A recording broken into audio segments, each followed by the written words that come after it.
اللهم صل على سيدنا محمد وعلى آل سيدنا محمد وعلى أصحاب سيدنا محمد. السلام علیکم ورحمۃ اللہ وبرکاتہ. گانا تمہارے لیے، مانا ہمارے لیے. ایک صوفی گزرا، دیکھا گانے بجا رہے تھے وہاں، اور دروازے کے پیچھے سے کان لگا کے سنا، رونا شروع کر دیا. باہر کوئی نکلا رندہ میں سے، اس کے بھائی تسبیح داڑھی گانے سن رہے ہو؟ کہا گانا تمہارے لیے، مانا ہمارے لیے. ایسے ہوتا بھی ہے بعضوں کو، وہ کسی کا گانا سن لیں، کوئی شعر سن لیں، ان کو حال آ جاتا ہے.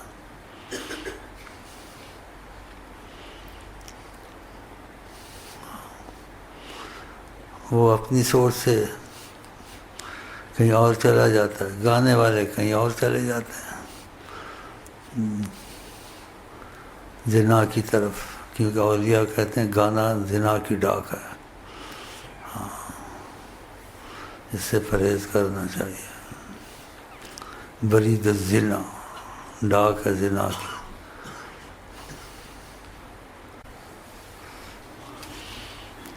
اور لوگوں کی میں باتوں کی پرواہ نہیں کرتا ہوں انشاءاللہ. صالحین کے جو لوگوں کا خیال کرتے ہیں نا، کوئی ناراض نہ ہو جائے، سب کے ساتھ بنا کے رکھو، سب کے ساتھ بنا کے رکھو. وہ آدمی غم سے مرتا ہے. تمہاری نیت ٹھیک ہے، تم بس نیت پر چلو. بوڑھے کا قصہ، اس سے اپنے بیٹے کو نصیحت کرنی تھی کہ لوگوں سے جان نہیں چھوڑتی، لوگوں کا نہ سوچے میرے بعد میرا بیٹا، تاکہ آرام کی زندگی گزارے. لمبا قصہ ہے، بہت مختصر کرتا ہوں. بس بوڑھے بیٹے کو اب چلتے ہیں بازار میں، چکر لگاتے ہیں، لیکن کسی کو موقع نہیں دیں گے ہمارے پر کوئی بات کرے. ہاں، موقع نہیں دینا کسی کو بات کرنے کا. اس نے کہا ٹھیک ہے ابو جی. اپنے گدھے کو لیا، بیٹے کو لیا، چل پڑے. تو دیکھا کوئی کہہ رہے تھے بڑے بے وقوف ہیں. جب گدھا تمہارے پاس ایک ہاتھ بیٹھ جاتا ہے، یہ کیا ہے؟ بے وقوف ہے. اس کے ابو کو یہ بات سنی، کیا کہتے ہیں بے وقوف، جب گدھا پاس ہے ایک ہاتھ بیٹھ جائے تو کوئی موقع نہ دو. بے وقوف کہتے ہیں، دیکھو نا، تو پھر تم بیٹھ جاؤ، تم بیٹھ جاؤ. اس کے ابا جی آپ بڑی عمر میں بوڑھے، آپ بیٹھ جائیں. باپ بیٹھ گیا. کہ ابو جی پھر کچھ آواز آ رہی ہے، کیا آ رہی ہے؟ کہہ رہے بوڑھا بے رحم ہے، بچہ پیچھے چل رہا ہے، خود گدھے پہ بیٹھا ہوا. کہ بیٹا پر تم بیٹھ جاؤ. اس کو بٹھا دیا، پھر چلے. کہ پھر کوئی کچھ کہہ رہا ہے، کیا کہہ رہا ہے؟ کہ لڑکا بے ادب ہے، بوڑھا چٹی داڑھی والا پیچھے چل رہا ہے، گدھے پہ بیٹھا ہوا. تو وہ موقع نہ دو، ایسے نہ کرو. کیا کر دونوں بیٹھ جاتے ہیں، جان چھوٹ جائے. دونوں بیٹھ گئے. کبو پھر کچھ آواز آ رہی ہے، کیا آ رہی ہے؟ کہ ظالم ہے، گدھے حیوان پر رحم کرنے سے دو بیٹھے ہوئے ہیں. اس کا بیٹا ابھی بڑا لمبا مسئلہ ہے، بس تو کسی کی نہ سن، گدھا لے کے گھر چلے گیا.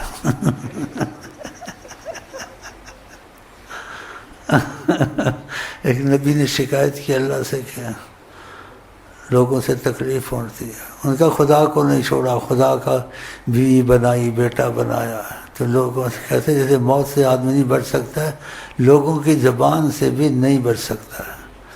تو اس لیے میں ان چیزوں کی پرواہ نہیں کرتا ہوں. یہاں آتے ہیں، باہر جا کے بکواس کرتے ہیں، اور میرے جو بیان ہے توڑ کے بیان کرتے ہیں، لوگوں کو خلاف کرتے ہیں. تو ہمیں کوئی پرواہ نہیں. آدھی بات کرنی، آدھی نہ کرنی، پوری بات بتاتے نہیں ہیں.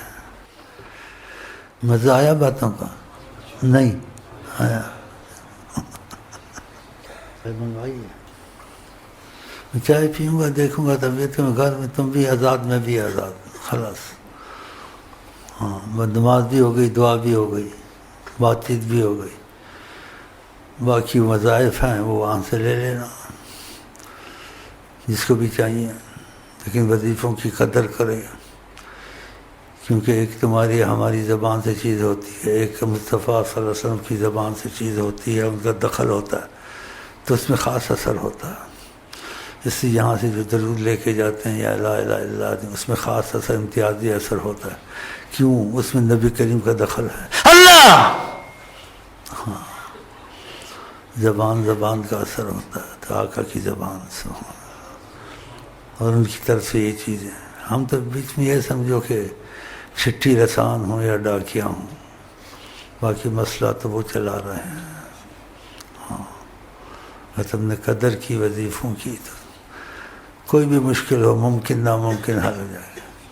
کہ اگر تم نے فیصلہ کر لیا میں نے دل رسول اللہ کو دے دیا ہے، میں نبی کی مرضی پہ چلوں گا، اپنی مرضی نہیں کروں گا، اگر یہ تمہارے دل میں پکی آ گئی نا تو پھر وہ بات ہوگی خدا بندے سے خود پوچھے، خدا بتا تیری رضا کیا ہے، کیا چاہیے تم کو. اگر تم سچے ہو گئے نبی جی حیات النبی ہے. مجھے نہ لکھنا، میں رپورٹیں نہیں بھیجنی، ان کو سب پتہ ہوتا ہے، سب پتہ ہوتا ہے. نیت ٹھیک ہو گئی ان کو پتہ ہے. تو وظیفے تم کو معجزے دکھائیں گے، 15-20 منٹ کے وظیفے. باقی خالی وقت میں ہر وقت صلی اللہ علیہ وسلم یا درود شریف چھوٹے پڑھتے رہو، کثرت درود. اور کثرت درود میں پتہ نبی جی نے کیا، وہ ایک صحابی کو کہا تھا جب اس نے ہاں بھر لی، کہ اگر کثرت درود کرے گا تکفیٰ ہمک یغفر ذنبک، جو چاہے گا وہ ہو جائے گا، جو چاہے گا وہ ہو جائے گا. اگر کثرت درود کی نبی کرے گا یغفر ذنبک، اگر گناہ ایسے ہوں گے معافی خدا دے گا، تجھ پر مصیبت نہیں آئے گی. تو کیا چاہیے تم کو؟ اور یہ حدیث پکی حدیث ہے. ہاں، 15 منٹ کی مرصیفے پڑھ لیے اور درود شریف کی ایک چھوٹی تصویر رکھ لو. وضو ہے تب بھی ٹھیک ہے، نہیں ہے تو انہوں نے اجازت دی ہوئی ہے تو ہم کمزور ہیں، رخصت قبول کر لینا چاہیے. تو صلی اللہ علیہ وسلم صلی اللہ علیہ وسلم صلی اللہ علیہ وسلم 24 گھنٹے پڑھتے رہو، آفس میں رستے میں آتے جاتے سوتے صلی اللہ علیہ وسلم پڑھتے سو جا، یہاں تک کہ نیند میں بھی تمہارے منہ سے صلی اللہ علیہ وسلم نکلے. تو اس سے فائدہ تم کو کتنا بڑا پہنچے گا. جو نبی کریم نے کہا وہ بات غلط نہیں ہوتی. یغفر ذنبک، تمہارا گناہ جو سا ہے اس میں معافی ملے گی اگر وہ تم سے ہوتے ہیں، اگر تم معافی ملے گی. تکفیٰ ہمک، جو تم چاہو گے وہ ہو جائے گا. اتنی بڑی نعمت. اور کہنے والے کون ہیں؟ حضرت محمد مصطفیٰ، جو اللہ کی زبان سے بولتے ہیں. تو یقین ہونا چاہیے نبی. یہ تم کو سکھاتا ہوں میں.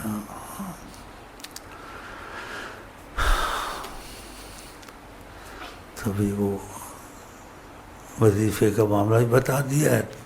15-20 منٹ کے وظیفے ہیں، اس میں 3 چیزیں اگر مضبوط ہو گئیں تو وہ تمہاری سرپرستی بھی کریں گے، تمہاری ضمانت کفالت بھی کریں گے. تم کو کیا چاہیے؟ فنا فی الشیخ حب الشیخ غیرت، وہ سیڈیو میں موجود ہے. اور نہیں ہوا بھی نہیں ہوا، کوئی ویسے وظیفے پڑھ لو. کچھ تو کرو. نہ ہونے سے کچھ بھی نہ کر سکو وظیفوں سے تو درود شریف پکڑ لو فقط. اور جس کو مرضی سکھاؤ، یہاں سے اجازت ہے. تو ادھر کی اجازت بہت بڑی اجازت ہے، اس لیے اس میں دخل ہے نبی صلی اللہ علیہ وسلم کا. ہاں، یہ عام چیز نہیں ہے. دنیا کتابوں سے پڑھتی ہے، لے کے پڑھتی ہے، فائدہ ہوتا ہے، لیکن جو ان کی اجازت سے ان کی طرف سے ہوتا ہے اس میں خاص فائدہ ہوتا ہے. ہاں، تو یہ پکا لو. کچھ بھی نہیں ہوتا تو صلی اللہ علیہ وسلم، شاید قسمت اچھی ہو جائے یا کوئی کرم کا تقاضا ہو جائے. ہاں، اب میرے پر بوجھ نہ ڈالنا. گھر میں بیوی سے لڑائی ہو جائے تو وہ ادھر جاتا ہے تو یہ کرتا ہے وہ کرتا ہے. بیوی کو بھی راضی کرنا ہے، صبح اٹھنا ہے، نماز تہجد پڑھنی ہے، یا فجر کی قضا نہ ہو جائے، میرے پر نہ ڈال دینا.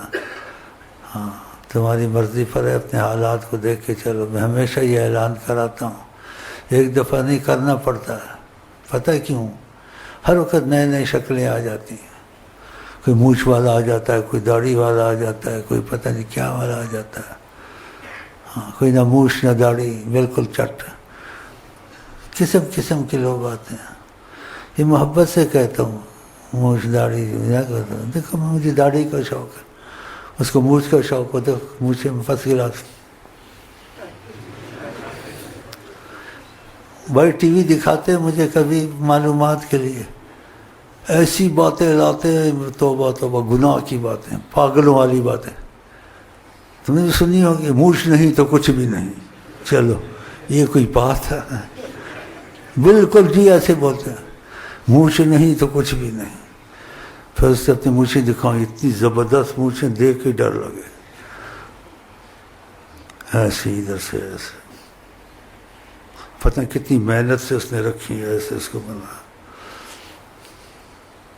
مونچھ نہیں تو کچھ بھی نہیں.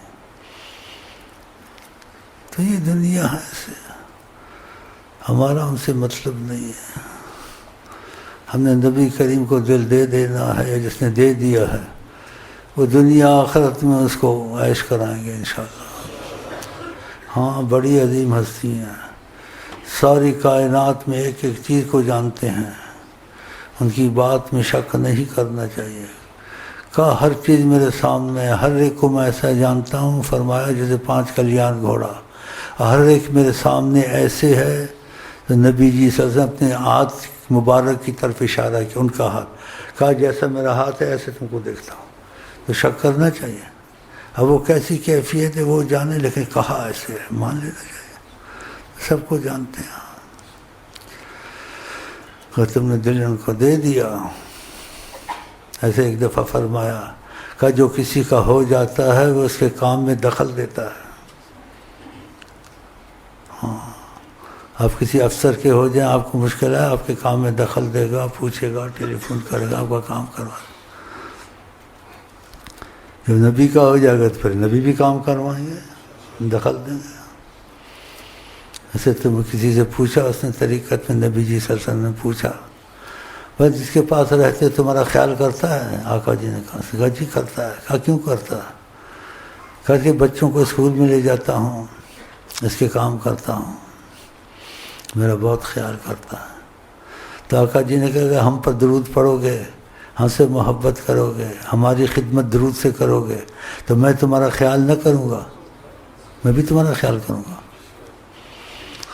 اس نے سب کو چھوڑ دیا، درود شروع کر دیا. ماشاء اللہ. پھر اس کے آگے واقعات ہے، خدا نے بے پناہ اس کو نوازا. لیکن آقا جی نے اس کو آزمایا کہ محبت سچی ہے. تو اس کو بھوک شوق رکھتی تھی، رزق تنگ تھا. تو آقا جی نے اسے پوچھا مجھ سے محبت کرتے ہو؟ اس نے کہا میں نبی ہوں، میں بھوکا رہا ہوں، بھوک سے 2 پتھر باندھے تھے میں نے پیٹ پہ، تو میرے سے محبت کرنی تو بھوکا بھی رہنا پڑے گا. کہا رہوں گا. دروشیس نے کہا رہوں گا، بھوکا بھی رہوں گا. پھر کچھ عرصہ گزرا. کہا خدا نے زمین کی خزانے کی کنجیاں میرے ہاتھ میں دی ہیں. اوتی تو مفاتی خزائن الارض، حدیث. زمین کی کنجیاں، خزانے کی کنجیاں میرے ہاتھ میں ہیں. فرمایا اس کو کہا نبی بھوکے بھی رہتے ہیں، نہیں بھی رہتے ہیں، ایسے کچھ کو سمجھایا اور اس کا رزق کھول دیا.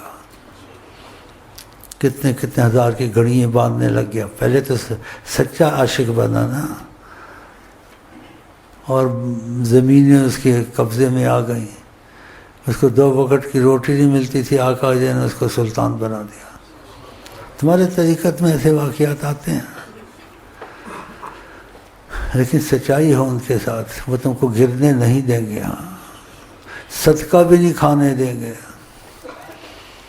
جیسے تمہارے طریقے کوئی تھا، اس کو صدقہ کسی نے دیا، آقا جی نے کہا یہ واپس کر دو، نہ کھاؤ صدقہ.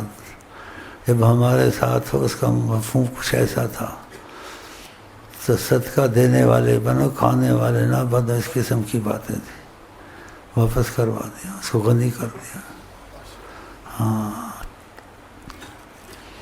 جو آقا جی کے تابع ہو جائیں وہ صدقے بانٹتے ہیں. ہاں ایسے کسی اور سے واقعہ ہوا، اس کو جیسی حالت آتی تھی درود شریف وظیفے نہیں چھوڑتا. کہتا بس آقا جی کی مرضی پہ چلنا ہے. تو کہتے کوئی ویسے اتفاق ہوا، کہا تم کو معیشت کی قید سے ہم نے آزاد کیا.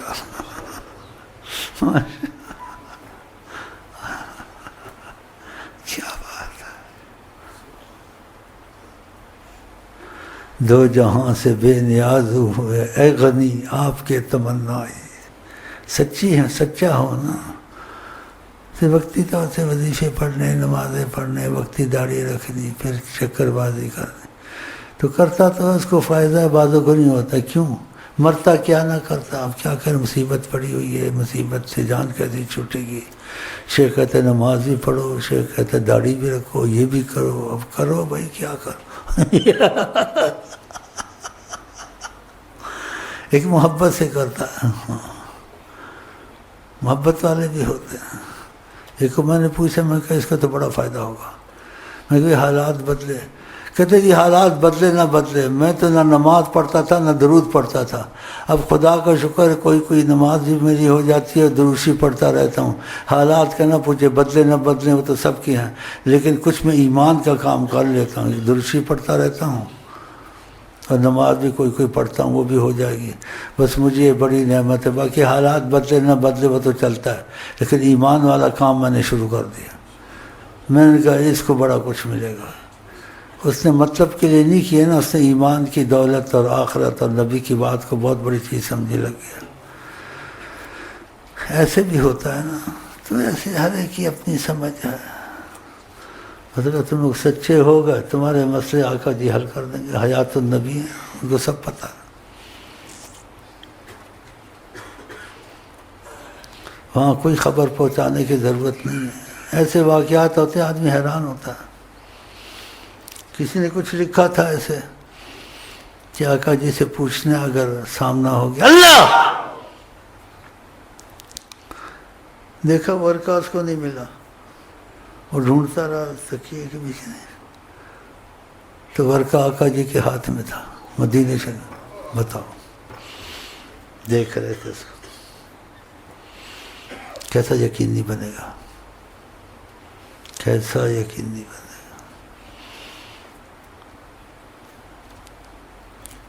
وہ جو چاہتے ہیں سیکنڈوں میں ہو جاتا ہے. کہا میں چاہوں تو پہاڑوں کو سونا کر دوں.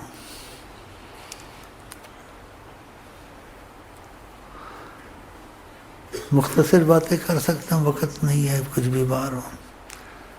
سلمان فارسی بہت محبت کرتے تھے. یہودیوں نے غلام بنایا تھا، 3 شرطیں لگائی تھیں. اب وہ مسئلہ لمبا میں نہیں بیان کر سکتا. ایک شرط ہے کتنا سونا لاؤ، آزادی تمہاری. اگر تم کو یہودیوں نے کہا سلمان فارسی کو چاہیے، اس سے نہیں ہوا کچھ، جو ہوا مناسب یا تھوڑا لے آیا. بولا آقا جی 3 شرطیں ہیں، اس میں سونے کا تھا، مجھ سے تو نہیں ہو سکا، تھوڑا سا سونا ملا ہے. یہ شرط پوری نہیں ہوتی. آپ اس معجزے کو سن کے حیران ہو جائیں گے. آقا جی کا ادھر لا، وہ ٹکڑا سونے کا تھا، لیا اس سے، زبان پاک لگا دیا تھا، کہا لے جاؤ. وہ سمجھے نہیں. کہا کیسے لے جاؤں، وہ مقدار کا نہیں ہے نا، وہ اس لیے تو آیا ہوں. آپ کہ لے تو جاؤ. وہ گیا، وہ بڑھ کر اتنا ہی ہو گیا. ایسے کبھی ہوتا ہے؟ ناممکن کو ممکن ہے. کوئی اور چیز بڑھتی گھٹتی ہے جس میں ہوتا ہے. یہ تو دھات ہے، سونا چاندی غیر. یعنی ایسی واقعہ کے معجزے ہیں، یعنی انسان سوچ نہیں سکتا. تو بتاؤ کیا کچھ نہیں کر سکتے تم سے. ایسے حل تو کوئی مسئلہ کرتا نہیں، وہ تو نہیں ہو گیا. جا کے کیا کیا کہوں تمہیں، جہاں میں مثال محمد نہیں، ان کی تمنا نہیں تو کچھ بھی نہیں. گیا وقت پھر ہاتھ آتا نہیں. ہاں تو زندگی ایک دفعہ ملتی ہے، تم سے بنا لو، دل ان کو دے دو، غلام مصطفیٰ بن جاؤ. خود ہی تمہارے کام بننے شروع ہو جائیں گے اگر سچی نیت کر لے. لاکھ طوفان ہو وہ کنارہ ہیں، لاکھ طوفان ہو. بسم اللہ. خدا حافظ.